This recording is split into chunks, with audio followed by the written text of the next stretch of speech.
नमस्कार दोस्तों, जय हिंद, वंदे मातरम। मैं मिस्टर टी आर नायक आप सभी का नायक आईएएस एकेडमी यूट्यूब चैनल पर तहे दिल से हार्दिक स्वागत करता हूं, हार्दिक अभिनंदन करता हूं मेरे दोस्तों।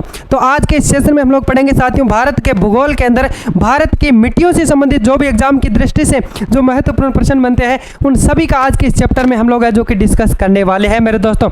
तो चलिए देखते हैं आज के सेशन का पहला प्रश्न बिना किसी देरी के, यानी आप सभी की स्क्रीन पे है जो कि दोस्तों आ चुका है। सभी लोग क्या करेंगे साथियों, सभी मेरे विद्यार्थी, सभी मेरे स्टूडेंट्स, आप सभी लोग हैं जो कि इन दिए गए 4 ऑप्शन में से आंसर देने की है जो कि कोशिश करेंगे साथियों। सबसे पहले प्रश्न को पढ़ेंगे कि इस प्रश्न में पूछा क्या है, उसके बाद में इन दिए गए 4 ऑप्शन में से आप सभी को राइट आंसर है जो कि चुन करके कमेंट बॉक्स में जरूर लिखना है मेरे दोस्तों। निम्नलिखित में से किस प्रकार की जो मिट्टी है, इनमें से किस प्रकार की जो मृदा की जल धारण क्षमता, क्या दोस्तों, जल धारण क्षमता सबसे कम होती है? इन दिए गए 4 ऑप्शन में से ऑप्शन ए में है बलुई दोमट मिट्टी, या फिर दोमट बालू, या फिर मटियार दोमट, या फिर दोमट मिट्टी। इनमें से ऐसी कौन सी जो मिट्टी है साथियों, उनकी जल की जो धारण क्षमता है वो बिल्कुल कम होती है साथियों, यानी कम समय तक वो है जो कि अपने अंदर जल को सोख करके रखती है। इस प्रश्न का जो करेक्ट आंसर होगा साथियों, option A is the correct answer, बलुई दोमट मिट्टी। क्या दोस्तों, बलुई जो दोमट मिट्टी है उसकी जो दोस्तों जल धारण क्षमता, जल की धारण क्षमता बहुत कम होती है साथियों। कौन सी मिट्टी की दोस्तों, बलुई दोमट मिट्टी की दोस्तों जल की जो धारण क्षमता है वो बिल्कुल भी कम होती है। बलुई दोमट मिट्टी में जल धारण क्षमता सबसे कम होती है क्योंकि इसके जो रवे होती है, कण होते हैं साथियों, वो जो कि बड़े होते हैं और ज़्यादा होते हैं साथियों, बड़े मात्रा में है जो कि एक बड़े होते हैं साथियों, और बड़े भी होते हैं, यानी मतलब ज़्यादा मात्रा में होते हैं और बड़े होते हैं, काफ़ी बड़ी मात्रा में इनके जो कण होते हैं साथियों, दाने जिनको हम बोल सकते हैं। यानी साथियों मिट्टी में जल धारण करने की जो क्षमता इसके रवे पर निर्भर करती है। मिट्टी के अंदर दोस्तों जो जल को धारण करते हैं, बरसात का जल होता है या फिर कौन सा भी मान लो, तो उसको मिट्टी के अंदर जैसे मतलब बरसात होती है तो वो जल को कई टाइम तक है जो कि कई समय तक, लंबे समय तक वो सोख के रख सकते हैं। तो वो किस पे निर्भर कर सकता है साथियों, जल का जो धारण करना किस पे निर्भर करता है, वो उस मिट्टी के रवे यानी कण पे है जो कि निर्भर करता है साथियों। अगला प्रश्न देखते हैं, ये रहा आपकी स्क्रीन पे। लाल मिट्टी वर्ण है जो कि किसके कारण होता है? लाल मिट्टी वर्ण किसके कारण होता है? ऑप्शन ए में है एल्यूमिनियम यौगिक के कारण, या फिर दोस्तों पैरा यौगिक के कारण, या लोहे यौगिक के कारण, या फिर मृत्तिका के कारण। इस प्रश्न का correct answer option C is the correct answer, लोहे यौगिक के कारण होता है साथियों। किसके कारण? लोहे यौगिक के कारण। लाल मिट्टी का जो निर्माण है, कौन सी मिट्टी का? रेड मृदा का जो निर्माण है साथियों वो जलवायु परिवर्तन के कारण है जो कि उसकी वजह से रवेदार और कायांतरित सेलों के कारण है जो कि दोस्तों विघटन और वियोजन से है जो कि वियोजन से होता है। इस मिट्टी में दोस्तों सिलिका और आयरन की बहुलता होती है साथियों। इस मिट्टी के अंदर किस किस की? सिलिका और आयरन की है जो कि दोस्तों बहुलता होती है। लाल मिट्टी का लाल रंग आयरन और ऑक्साइड की उपस्थिति के कारण होता है। लाल मिट्टी का लाल रंग है जो कि दोस्तों लाल मिट्टी का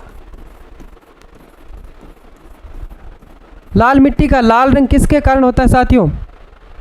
आयरन और ऑक्साइड की उपस्थिति के कारण। किसके कारण होता है? आयरन और ऑक्साइड के कारण। आयरन और ऑक्साइड के कारण है जो कि लाल मिट्टी के अंदर लाल रंग का होता है। लेकिन दोस्तों जल योजित रूप में ये पीली दिखाई पड़ती है। जल योजित रूप में यह जो कि लाल मिट्टी है वो पीली जो कि दिखाई देती है। यह अम्लीय प्रकृति की मिट्टी होती है साथियों। इसमें नाइट्रोजन है, फास्फोरस है और दोस्तों ह्यूमस की है जो कि कमी होती है। कौन सी मृदा में दोस्तों? लाल मिट्टी में। ये मिट्टी उर्वरता विहीन बंजर भूमि के रूप में पाई जाती है साथियों। उर्वरता तो विहीन होती है और बंजर भूमि के रूप में पाई जाती है लाल मिट्टी। अगला प्रश्न है साथियों, कौन सा तरीका मिट्टी की उर्वरता प्राप्त करने का नहीं है? इन दिए गए जो 4 ऑप्शन में से ऐसा कौन सा जो तरीका है वो मिट्टी की जो कि उर्वरता जो कि बढ़ाने में काम नहीं करता है? ऑप्शन ए में फसल चक्र, मिश्रित खेती, बीज संशोधन और बहुफसली खेती। इस प्रश्न का correct answer option C is the correct answer साथियों। बीज संशोधन से है जो कि किसी भी प्रकार की उर्वरता है जो कि नहीं बढ़ाई जा सकती है। फसल चक्कर से साथियों बढ़ाई जा सकती है, मिश्रित खेती से भी होती है और बहुफसलीय खेती से भी होती है, पर बीज संशोधन है जो कि इससे संबंध नहीं करता है। मृदा उर्वरता से तात्पर्य उसकी उच्च जो कि क्षमता से है साथियों, जो पौधे को वृद्धि और विकास के लिए है जो कि आवश्यक सभी पोषक तत्वों को क्या करता है, संतुलित मात्रा में आपूर्ति करके है जो कि दोस्तों फसल चक्र और मिश्रित खेती और आपके ऑप्शन डी में है बहुफसलीय खेती, ये सब क्या है दोस्तों मिट्टी की उर्वरता बढ़ाने में है जो कि कारगर साबित होते हैं। बट साथियों बीज संशोधन कौन सा तरीका, बीज संशोधन की से जो कि बीज संशोधन की विधि से फसल की उपज पर प्रभाव बिल्कुल भी नहीं पड़ता है, मिट्टी की उर्वरता पे है जो कि बिल्कुल भी प्रभाव नहीं पड़ता है साथियों। अगला प्रश्न है साथियों, क्या पूछा है, भारत में सबसे बड़ा मिट्टी का वर्ग है, भारत के अंदर सबसे बड़ा मिट्टी का वर्ग कौन सा माना जाता है। ऑप्शन ए में है लाल मिट्टी या फिर काली मिट्टी या फिर सी ऑप्शन में है बलुई मिट्टी या फिर कछारी मिट्टी। साथियों इस प्रश्न का करेक्ट आंसर क्या होगा साथियों, option D is the correct answer. क्या होगा साथियों, कछारी मिट्टी। कौन सी मिट्टी साथियों, कछारी मिट्टी। कौन सी मिट्टी होगी साथियों, कछारी मिट्टी। भारत में सबसे बड़ी मात्रा में अगर हम लोग यहाँ पे बात करेंगे साथियों तो ये कौन सा वर्ग है, कछारी मिट्टी का। भारत में सबसे बड़ा मिट्टी का वर्ग कछारी मिट्टी, इसे जलोढ़ मिट्टी भी कहा जाता है साथियों। इसे अन्य किस नाम से भी जाना जा सकता है साथियों, जलोढ़ मृदा। कौन सी मृदा दोस्तों, जलोढ़ मृदा के नाम से भी इसे है जो कि जाना जा सकता है साथियों। कौन सी मिट्टी को, कछारी मिट्टी को, जो कि भारत का एक सबसे जो कि बड़ा मिट्टी वर्ग है। इस मिट्टी का जो निर्माण है वो नदियों तथा सहायक नदियों के द्वारा है जो कि निक्षेपित की गई जो बालू मृतिका, बालू मिट्टी व जो गाद होता है उसके अंदर, उससे इसका है जो कि निर्माण होता है। और भारत के सर्वाधिक भाग में इसी मिट्टी का है जो कि विस्तार है। भारत के अंदर है जो कि सर्वाधिक सबसे ज़्यादा जो कि भूमि पर जो कि साथियों सर्वाधिक ज़्यादा मात्रा में यही मिट्टी पाई जाती है। इसी मिट्टी का जो विस्तार है साथियों, ये मिट्टी है जो कि दो प्रकार की होती है, एक तो आपकी हो गई खादर और एक हो गई बांगर। इस मिट्टी के दो प्रकार है साथियों, एक तो हो गए खादर और एक हो गई दोस्तों बांगर। कितने प्रकार है दोस्तों, खादर और बांगर, ये दो प्रकार की होती है मिट्टी। अगला प्रश्न है साथियों, किस प्रकार की मिट्टी में सबसे अधिक है जो कि निक्षालन होता है, लेटेराइट मिट्टी में, लाल मिट्टी में या रेंगड़ मिट्टी में या फिर मरु मिट्टी में। इस प्रश्न का करेक्ट आंसर होगा साथियों option A is the correct answer, laterite मृदा के अंदर है जो कि ऐसा होता है। लेटेराइट मृदा या फिर लेटेराइट मिट्टी, कुछ भी कह लो साथियों, लेटेराइट मिट्टी कह लो चाहे लेटेराइट मृदा कह लो, एक ही चीज़ है साथियों। तो इसका जो निर्माण है वो ऐसे भागों में हुआ है जहाँ पे शुष्क व तर मौसम बार जो कि बारिशें होता है। और ये लेटेराइट चट्टानों को है जो कि टूट फूट से है जो कि बनती है साथियों। लेटेराइट जो चट्टानें हैं उनके टूट फूट से इस मिट्टी का जो निर्माण होता है। ये मिट्टी चौरस उच्च भूमियों पर मिलती है। ये मिट्टी कहाँ मिलती है साथियों, चौरस उच्च भूमियों पर ये मिट्टी हमें देखने को मिलती है। इस मिट्टी में दोस्तों लोहा, एल्यूमिनियम और चूना अधिक होता है। गहरी लेटेराइट मिट्टी लोहा ऑक्साइड और पोटास की मात्रा है जो कि इसमें अधिक पाई जाती है साथियों। अगला प्रश्न देखते हैं साथियों। प्रश्न थोड़ा बड़ा हो सकता है पर बहुत शानदार प्रश्न है।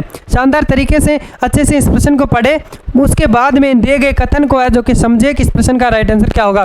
प्रश्न में यह पूछा है कि निम्नलिखित में से कौन है जो कि लवण युक्त मृदा में जो कि क्या दोस्तों प्रमुखता से पाए जाते हैं। पहला कथन है सोडियम सल्फेट और दूसरा कथन है साथियों, क्या पूछा है, दूसरे कथन में है कैल्शियम, तीसरा कथन मैग्नीशियम और चौथा कथन है सोडियम कार्बोनेट। नीचे दिए गए कोड का प्रयोग करके सही जवाब को है जो कि चुनिए, राइट आंसर को चुनिए। 1 3 सही होगा या फिर 1 2 3 या 1 2 4 या उपयुक्त सभी। तो इस प्रश्न का जो करेक्ट आंसर होगा साथियों क्या होगा, option B is the correct answer, 1 2 3। क्या दोस्तों 1 2 और 3 बिल्कुल करेक्ट होगा, चौथा गलत होगा।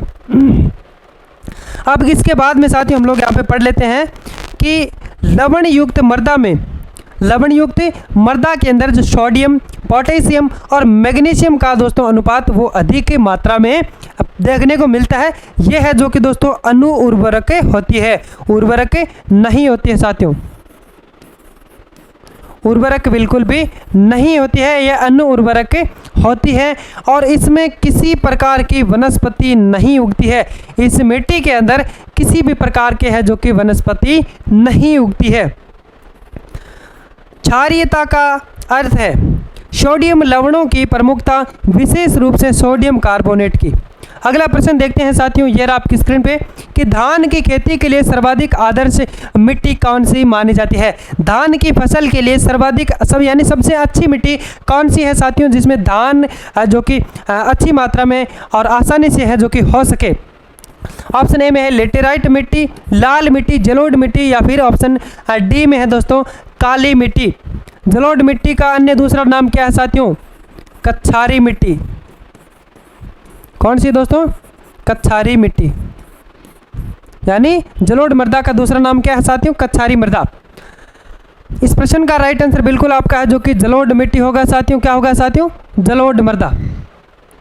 धान की खेती के लिए उष्ण कटिबंधीय क्षेत्र आदर्श भौगोलिक कटिबंध है।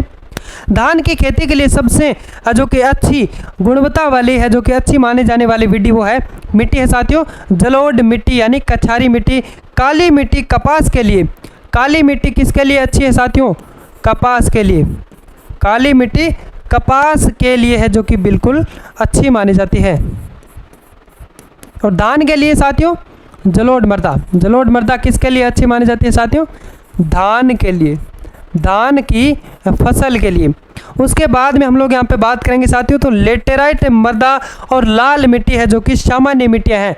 ये दोनों सामान्य मिट्टियाँ हैं साथियों, इसके अंदर कुछ भी लगाओ, हो जाए तो हो जाए, नहीं हो तो नहीं हो, ये दोनों सामान्य मिट्टियाँ हैं साथियों। अगला प्रश्न है, निम्नलिखित में से किन किन राज्यों में काली मृदा पाई जाती है। इन दिए गए 4 ऑप्शन में से आप सभी को राइट आंसर चुनना है कि इनमें से कौन कौन से जो राज्य है उसके अंदर काली मिट्टी पाई जाती है। गुजरात पहला कथन, दूसरा कथन महाराष्ट्र और तीसरा कथन आंध्र प्रदेश और पंजाब। ऑप्शन ए में है 1 और 2, या फिर दोस्तों 1, 2, 3 या 1, 3, 4 या फिर दोनों उपयुक्त सभी। तो इस प्रश्न का राइट आंसर होगा option B is the correct answer, 1, 2 और 3 काली मिट्टी है जो कि दोस्तों आपके गुजरात, काली मिट्टी गुजरात और किसमें, महाराष्ट्र और आंध्र प्रदेश, महाराष्ट्र और आंध्र प्रदेश।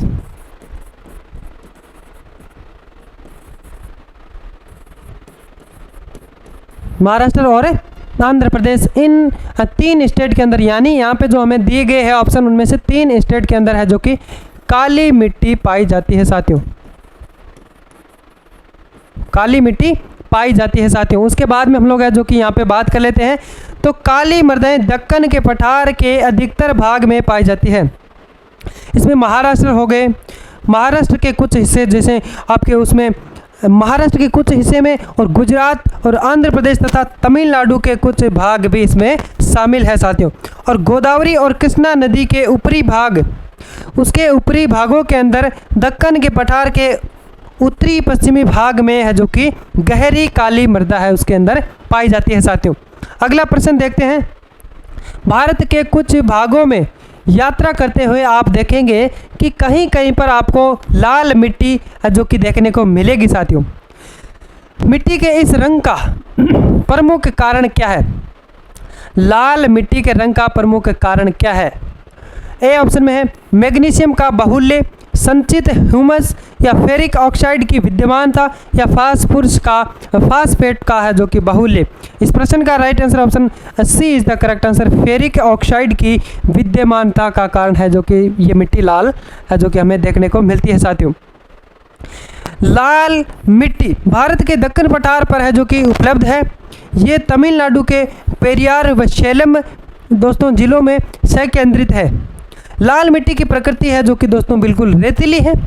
ये दोमट मृदा, दोमट मिट्टी जैसी नहीं होती है क्योंकि दोस्तों इसमें लौहांश अधिक व ह्यूमस क्या दोस्तों, आयरन और ह्यूमस कम मात्रा में उपलब्ध होता है। इसे पीली मृदा भी कहा जाता है साथियों, ये कभी पीली भी हमें दिखाई देती है साथियों। और लोहांश ऑक्साइड की उपलब्धता के कारण ये लाल व पीली प्रतीति होती है, यानी लाल और पीली दिखाई देती है साथियों हमें। लोनी और क्षारीय मृदा का भारत में एक और नाम जाना जाता है। लोनी और क्षारीय मृदा का एक और नाम से भी उसको है जो कि भारत के अंदर जाना जाता है, रेगुर या बांगर मृदा या फिर कालर मिट्टी या फिर खादर मिट्टी के नाम से। इस प्रश्न का right answer option C is the correct answer, कालर मिट्टी के नाम से। यानी लोनी और क्षारीय मृदा वो बिल्कुल है जो कि दोस्तों दोनों अनुपजाऊ है, अनुपजाऊ है साथियों। लोनी और क्षारीय ये दोनों दोस्तों क्या है, अनुपजाऊ है साथियों। क्या है, अनुपजाऊ है। लोनी और क्षारीय मृदा दोनों है जो कि दोस्तों उपजाऊ नहीं है बल्कि अनुपजाऊ है। ये महाराष्ट्र, राजस्थान, बिहार, उत्तर प्रदेश, हरियाणा आदि राज्यों में है जो कि पाई जाती है। इन्हें कल्लर, उसर, रेह आदि नामों से भी इसे है जो कि जाना जाता है। रेगुर काली मिट्टी, बांगर पुरानी जलोढ़ मिट्टी तथा खादर है जो कि नई जलोढ़ मिट्टी, ये उपजाऊ मिट्टियाँ हैं साथियों। तो साथियों आज का हमारा ये टॉपिक आपको कैसा लगा, आज का हमारा ये वीडियो आपको कैसा लगा? अगर शानदार लगा हो तो आप लोग है जो कि इस वीडियो को लाइक करें, अपने अन्य भाई बंधुओं तक शेयर करें और हमारे अपने यूट्यूब चैनल नायक IAS एकेडमी को आप लोग है जो कि सब्सक्राइब जरूर करें। उसके पास बने बेल आइकॉन को भी आप लोग है जो कि प्रेस कर ले, जिससे हम लोग जब भी नया वीडियो डालें साथियों तो उससे उसका है जो कि सबसे पहले नोटिफिकेशन आप सभी के पास में है जो कि पहुँच सके। फिर मिलते हैं साथियों एक नए वीडियो नए टॉपिक के साथ, तब तक के लिए बाय बाय, जय हिंद।